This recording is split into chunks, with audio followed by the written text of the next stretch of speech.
Welcome back to my channel. Today we'll be discussing My Cat and My Bed by Sakana Tojo. Now before we get started, there will be spoilers, so if you don't want to be spoiled in this manga, go ahead and click off now. No worries, I'll catch you next time.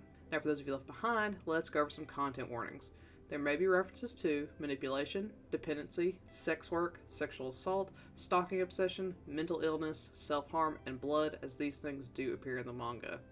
Now, if that's all good with you, let's go and get started. As always, I'll start with a quick synopsis. Hiroki has never had pleasurable sex.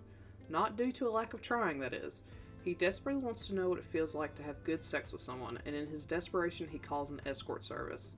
While hoping for the best, he's not expecting much, and his nerves make it hard to look forward to the big event. Fortunately, Hiroki has been assigned one of the best escorts from Stray Cat. Haru is the perfect escort boyfriend. His specialty? Pampering his clients. He loves to make his customers feel dependent on him, and he has yet to find someone he can't woo into being his regular. When he meets Hiroki, shy and nervous, he goes through the standard script. He asks Hiroki to call him baby, showers Hiroki with compliments, and then makes sure to please him in bed. Hiroki is pleased with the service and falls in line with all of Haru's other regulars. But for some reason, Haru wants to pamper Hiroki outside of work hours. Just to go ahead and get this out of the way, I long for this creator's works to be licensed for print release. I desperately want all of them on my shelves because this art style is just so pretty paired with such interesting storylines. Maybe my dreams will come true one day, but until then, I'll admire them from my phone screen. I do have to say that Hiroki looks nearly identical to one of the main characters from Baby Sugar Succubus, which is a little disappointing, but barely. It's hard to call that a negative when both are so pretty, but I wanted to note that since it was one of the first things I noticed while reading this. Unfortunately, for me that is, this particular work puts a big focus on pampering during sex, which includes lots of dirty talk. If you haven't heard already, I hate reading dirty talk, and this was no exception. There's lots of dirty talk, and it's all very repetitive. Haru has a set script he seems to follow, such as calling his partners cute over and over again. If I do have a negative, it's undoubtedly this. Having some variety is helpful if I have to read the dirty talk. I'm also not a fan of pet names during sex, so the repetitive babe and other pet names with other clients aren't my favorite thing in the world. This is very much a me problem, so I'm sure most people will find this petty, but I'm already pretty biased toward this as it is, so I've got to be negative somewhere for the sake of balance.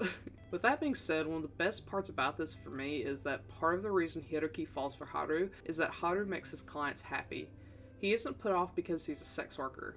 He loves him for his work, which is a refreshing take on the whole fall in love with a sex worker trope. Even I'm part of that problem, as my novel Dominate Me features a sex worker with a jealous lover. Hiroki knows Haru's job helped him cope with his past traumas, and many of his clients were ones that he needed to comfort himself with. Hiroki is so secure in himself that he's even cool with Haru texting his old clients on occasion. To say it's refreshing is an understatement. It's so chill and healthy. Sex workers deserve love too, folks. One tiny detail that really tips us over the edge is the importance of names. Almost every character we meet uses a fake name. So, much like Haru, we have a wall between us and everyone we meet. We really take on the experience of Haru, and it isn't until we learn the real name of one of Haru's clients that we realize we really don't know anyone just like Haru. It's such a seemingly insignificant detail that it becomes the most powerful aspect. It all comes full circle when Haru finally lets his guard down and admits he loves Hiroki, and they call each other Michiharu, which is Haru's real name, and Hiro,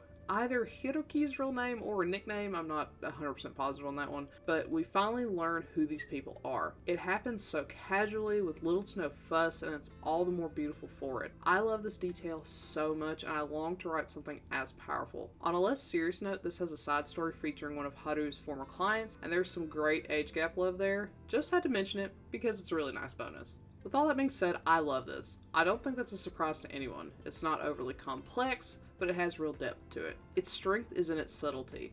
It could have delved even deeper, especially in Haru's past, but then I think we might have missed out on that subtle charm it has. Regardless, this was great. I highly recommend it.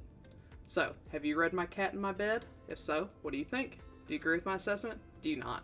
Let me know and comment below. Otherwise, I'll catch you next time. Bye!